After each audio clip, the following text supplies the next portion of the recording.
And welcome to cell interaction. So let me again read the PowerPoint and explain. It says cell surface proteins mediate cell-cell interaction. The expression of cell identity. Cells possess on the surface a variety of tissue-specific identity markers that identify both the tissue and the individual.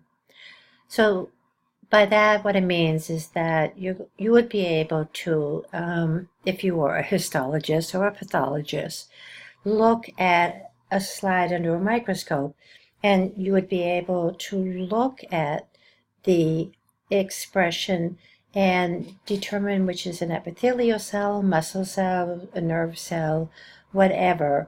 And with an electron microscope, you could see actually some of these surface markers that would be specific for epithelial versus muscle versus nerve. The next one is intercellular adhesion. Cells attach to themselves to one another with a protein link. Some of the links are strong, some are weak.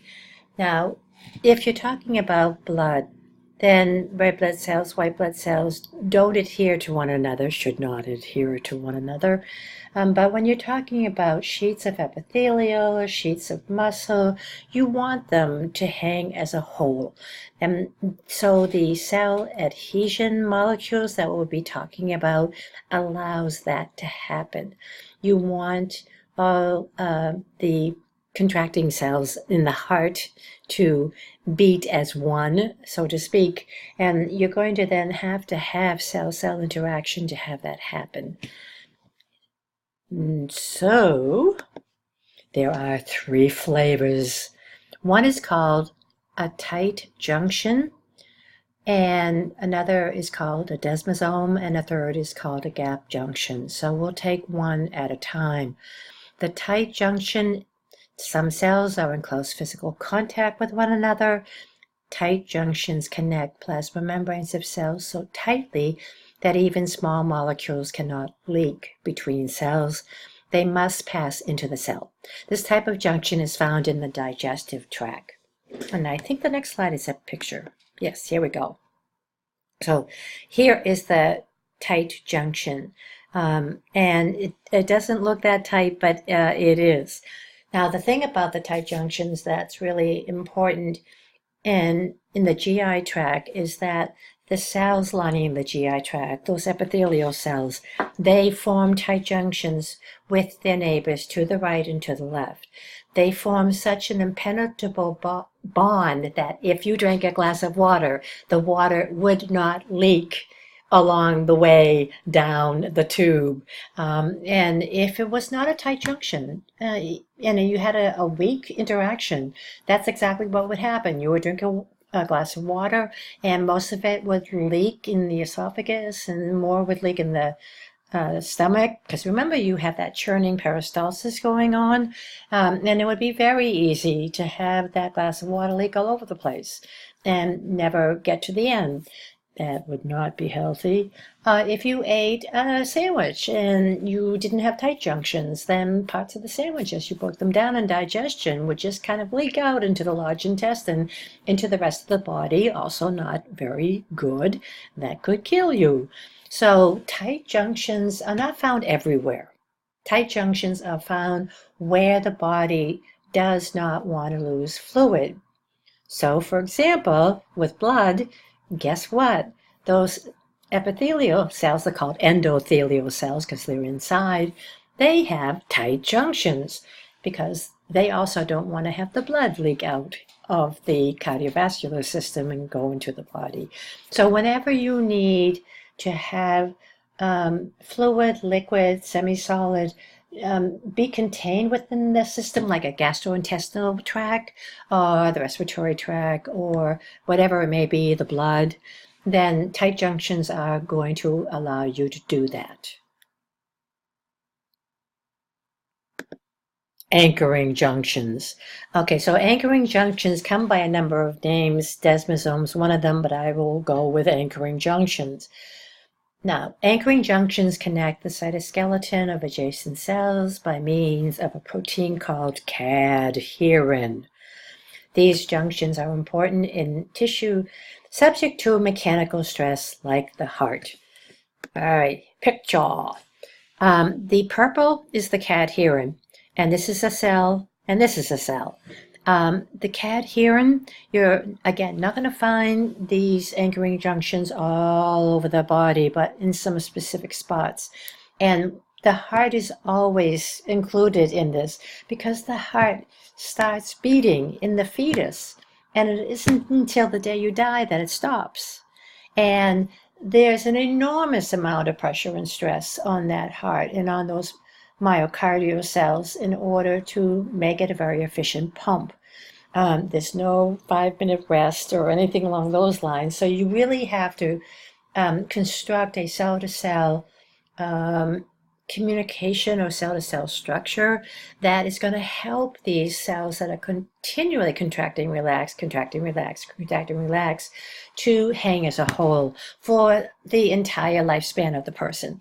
So the way that they do this anchoring junction is the myocardial cells have between them this cadherin, and that's going to send out filaments that will attach to the microtubules or the cytoskeleton of this cell. Watch, this one goes into this cell, that one goes into that cell, and so forth and so on.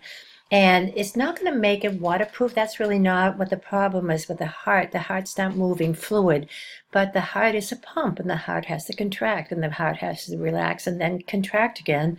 And that over a period of time would very much wear down a cell so that a person would never make it to puberty, for example. But when you have these anchoring junctions, it gives that stability. So the cell itself is not going to exhibit wears and tears.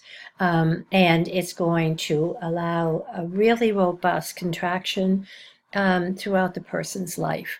So that's where you're going to mainly find anchoring junctions where you're having a problem with mechanical stress. Gap junctions.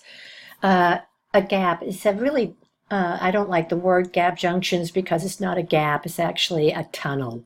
But we'll talk about that in a sec. Gap junctions are a type of communicating junctions and are formed by protein complexes arranged in circles. They form tunnels. I call them bridges. They call them tunnels, connecting the cytoplasm of adjacent cells and allow passage of small molecules.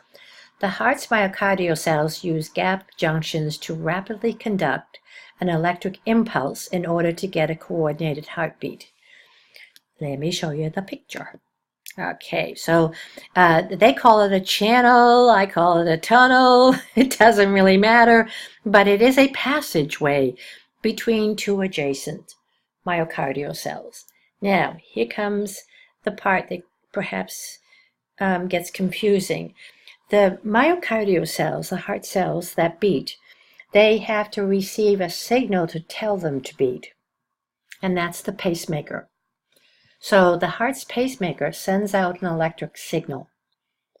You have to have that electric signal pass through the heart very quickly, and what will result will be the heart contracting, the heart beating. The electrical signal comes first, the beating of the heart comes second. It has to happen so quickly, though. It's milliseconds. And we tend not to exist in the world of milliseconds. We exist in the world of seconds and of minutes. So it seems that like a heart that beats 90 times a minute, it seems like incredible. But that's because the heartbeat is on the microsecond level. And if you could slow that down, you would see all of these gap junctions helping the communication between the muscle cells that contract in the heart and the pacemaker.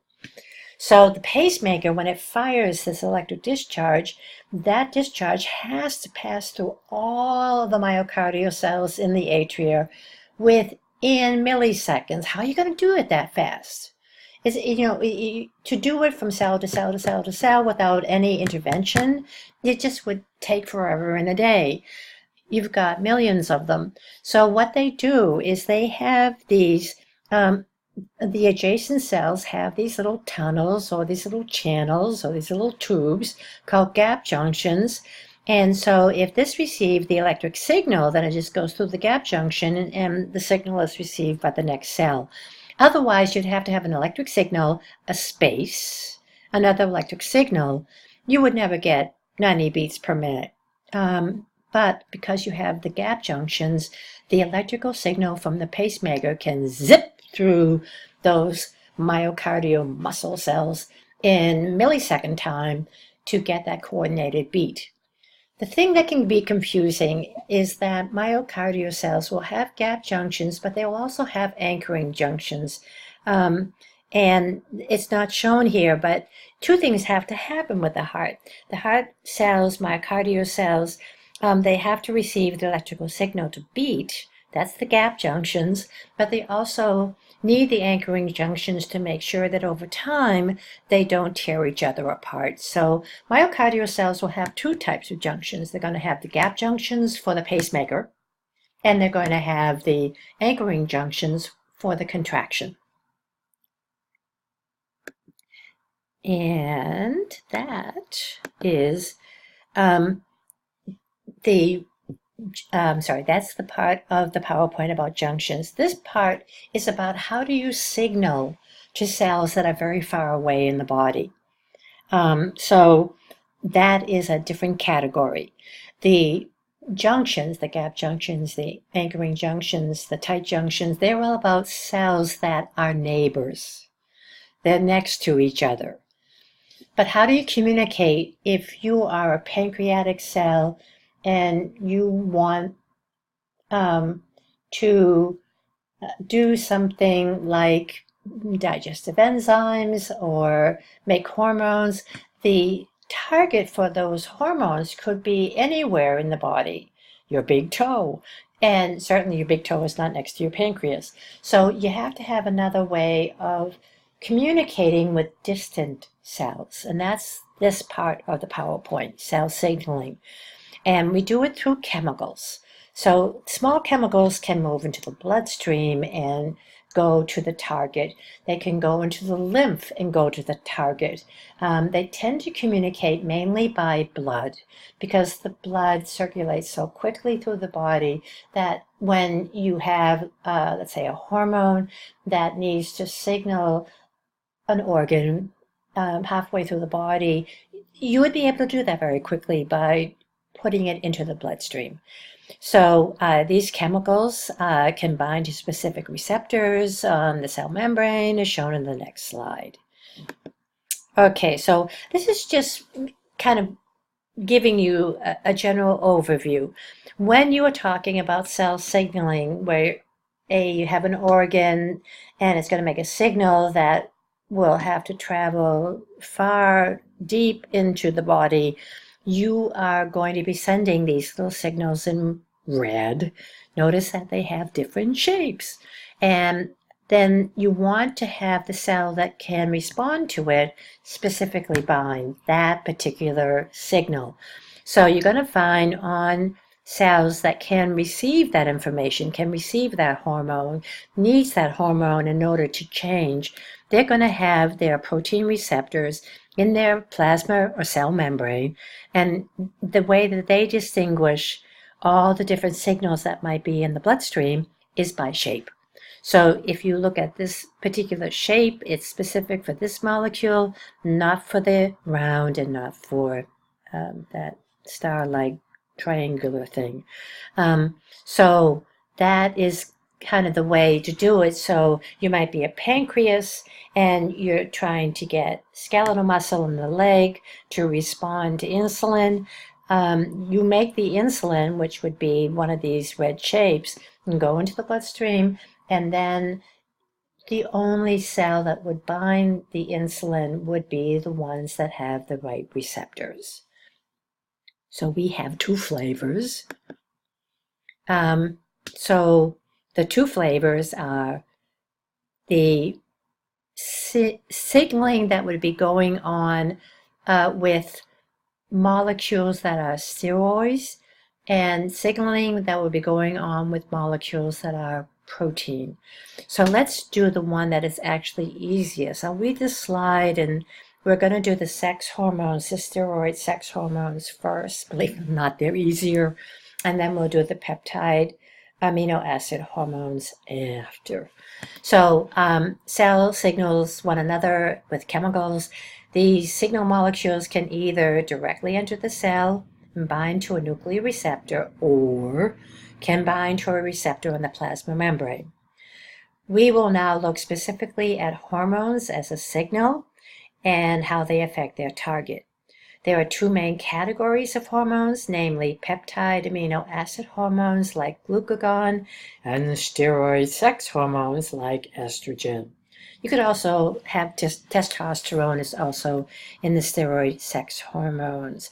And we're going to do those first because they're simpler.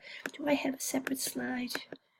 I don't have a separate slide. Okay, I got to go back. It's called bummer.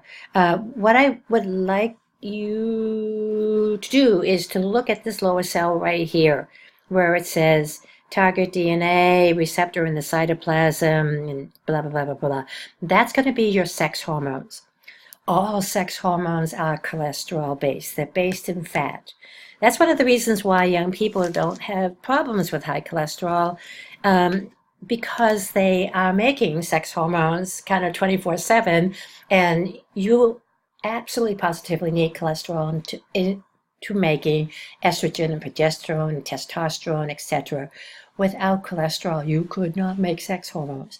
So sex hormones based on cholesterol is a fat. And your plasma membrane is a fat. It's a phospholipid bilayer. Your nuclear membrane is a fat. It's a phospholipid bilayer. And your sex hormones, your steroid hormones are fats. They're cholesterol. The reason why is that fats will be able to move through a fat barrier, because fats like fats. That sounds really stupid, fats like fats.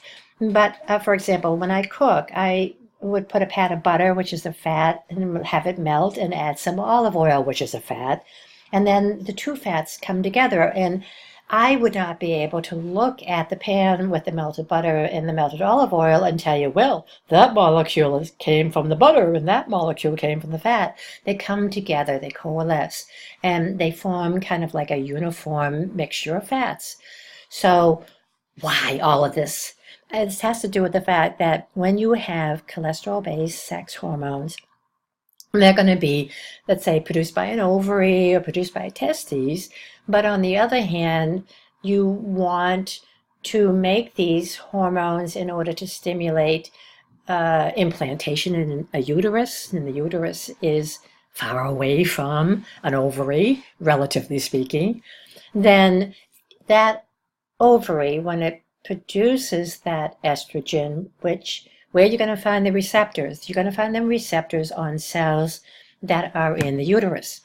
Now, the cells in the uterus can actually have this estrogen melt through the plasma membrane, where there will be a receptor. Sometimes there are the receptors in the cytoplasm, sometimes it's in the nuclear cytoplasm, but the receptors are inside. They're not on the surface of the cell. And that has to do with the fact that fats like fats. And so a cholesterol-based estrogen is going to just pass through the plasma membrane, bind to the receptor there, or pass through the nuclear membrane where some of the receptors are. Either way, it means that the receptor hormone complex can also just melt through, pass through the nuclear membrane, and once it's in the nucleus, it's going to bind to specific parts of the DNA to turn on genes that will make a change. But it's very straightforward. You've got your ovary, it makes the estrogen, it puts it in the bloodstream, and it travels until it reaches the inner membrane of the uterus, and then it comes out, and that fat-based estrogen passes through the plasma membrane, can pass through the nuclear membrane. If you have receptors in the cytoplasm or the nucleus, doesn't matter. You're going to bind to them. And then the hormone receptor complex binds to that red DNA, turns on genes, which causes a change. In the case of estrogen, its effect on the inner lining of the uterus is to stimulate it to grow and divide and recreate a multi-layered endothelial layer, just in case there is fertilization, so that the embryo could embed in that multi-layered endothelial cell of the uterus to allow for implantation and eventually the formation of a placenta. But whether you're talking about testosterone, it doesn't matter. It's all the same thing. Testosterone has a lot of effects in a lot of different cells of the body, but not all. So it's those cells that have the receptors inside the cytoplasm or the nucleus, because testosterone can pass through the plasma membrane and then find the receptor, bind to it, get into the nucleus, turn on the certain genes and have them be expressed in order for the cells to change. Now that brings us to this particular cell and this particular hormone, which are called peptide hormones. A lot more complicated, so I do have a separate slide for this. So that's where I'm going to go next. All right, so this hopefully should be a summary of the steroid sex hormones. Steroid hormones are fat cholesterol-based hormones like sex hormones, and because of their lipid-like nature, they can pass through the plasma membrane where they can bind to a receptor either in the cytoplasm or the nucleus. This hormone receptor complex can bind to specific areas of DNA, turn on a gene, which when expressed will change the function of the cell. In the case of estrogen, it will bind to the endometrial lining cells of the uterus, turn on a gene that will begin the process of mitosis or cell division, so that the endometrial lining can be built up in case of pregnancy. Now, peptide hormones. Let's read the slide and look at the picture, and may I be able to explain it in a rational way. Okay, so it's a little bit harder. Peptide hormones are small chains of amino acids, cannot enter a cell, so it binds to a receptor on the surface of the cell membrane. For example, peptide hormones such as glucagon can bind to an outer plasma membrane receptor, and although the peptide hormone, glucagon, is not allowed inside the cell, it binds. And then when it binds, a second internal secondary messenger called cyclic AMP. I like the abbreviation of CAMP. It's just easier for me to remember than cyclic AMP. Whichever works for you is fine. I will put both on the exam. So the second messenger, I like to call it CAMP, some people call it cyclic AMP, is produced by an enzyme, adenylate cyclase, that will perform the task. And I'll show you where everything is on the next slide. I guess I'm not. I'm going to do the slide after. Okay, so the hormone receptor complex turns on a G protein, turns on adenylate cyclase to produce CAMP, that second messenger that's now inside the cell, which begins a change in metabolism. In the case of glucagon, when it binds to skeletal muscle cells, it causes the breakdown of glycogen in order to release glucose to the blood. So that's the change. Right, so it's all hormones that are protein-based. And you're going to say, well, we did sex hormones. But the steroid hormones, the sex hormones, are the minority. Everybody, makes sex hormones, but the other hormones that you're going to have thyroid stimulating hormone, you're going to have pancreatic hormones, you can have adrenal hormones, you can have blah, blah, blah. I mean, there's so many. The heart even makes hormones. Those hormones are peptides. Those hormones are small chains of amino acid. So what the heart makes as a hormone, or the thyroid gland makes as a hormone, or the thymus gland makes as a hormone, or the all of the organs making those hormones are peptide hormones. It's just the sex hormones that are fat. These guys are protein, and protein cannot get through the plasma membrane. But here comes the real deal that is confusing to students and me, is that you have this hormone. Now, I am using a different example in this particular case. This hormone is going to be glucagon, and it binds to a receptor that is, let's say, on skeletal muscle cells, and it's very specific fit. But for some reason, that hormone is not allowed inside the cell. Yes, it's a protein. Yes, proteins cannot get through plasma membranes, but it could have evolved in a slightly different fashion so that this protein could flip it inside. Doesn't happen. So now you're left with a puzzle. And the puzzle is, if I make a hormone to stimulate skeletal muscle cells to break down glycogen into glucose so that a runner can run 26 miles, then how do you convey that to the cell if the signal hormone is not allowed inside to orchestrate the change? And the answer is the primary hormone binds and starts a process that will allow for the creation of a second signal inside the cell that will do the bidding of the hormone and make the change. So if this is glucagon and it binds to a receptor on a skeletal muscle cell, right next to it is a series of proteins that will get involved in this cascade. And the whole cascade is aimed to make a second message inside that will do the bidding of the first message and change the cell. The second protein in the membrane is called a G as in George, a G protein. I just need you to know it's a G protein. When you take genetics, they will go ad nauseum into G proteins. But right now, you've got the receptor, you've got the hormone, you've got the G protein. The G protein, once it's turned on, will turn on that enzyme, adenylate cyclase. That enzyme, also in the membrane, is going to take ATP and make CAMP, cyclic AMP, that second message. Now, you don't need to know protein kinase, just to know that that second message will now change the cell in the way that the first message wants it to be changed. In the case of the skeletal muscle, it can store and polymerize glucose into glycogen.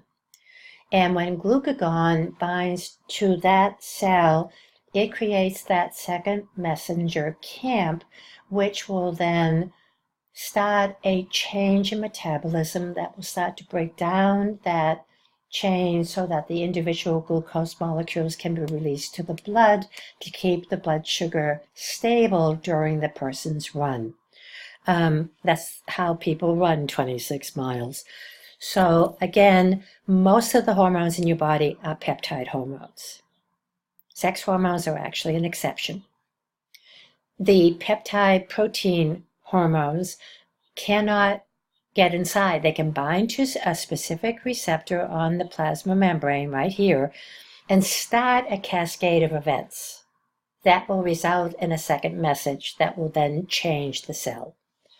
It's roundabout. There's just no two ways about it. And if it seems confusing, it is to everybody. So glucagon, the receptor for glucagon, it then binds, turns on the G protein, which turns on the adenylate cyclase, takes the ATP, makes the second messenger CAMP, which will then, which will then make a change. In this case, the change is going to be breaking down the glycogen chain to release individual glucose to the blood. And thank God that's it. So we have reached the end of this particular PowerPoint. And I just want to end with this. It would be very easy for you to say to me, why in God's name are you emphasizing these second messengers and these peptide hormones? And a lot has to do with cancer. What we have found out is that cancerous cells want to be able to manipulate metabolism.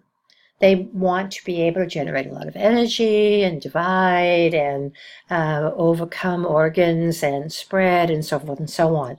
So what they actually do is they manipulate this particular system so that when you have the binding of a hormone to a cell that's turning cancerous, it will indeed do that cascade. And it will make the second message, but then it will, excuse me, it will then create some mutations, some changes in that second message that will alter its expression, and then it becomes neoplastic, it becomes cancerous.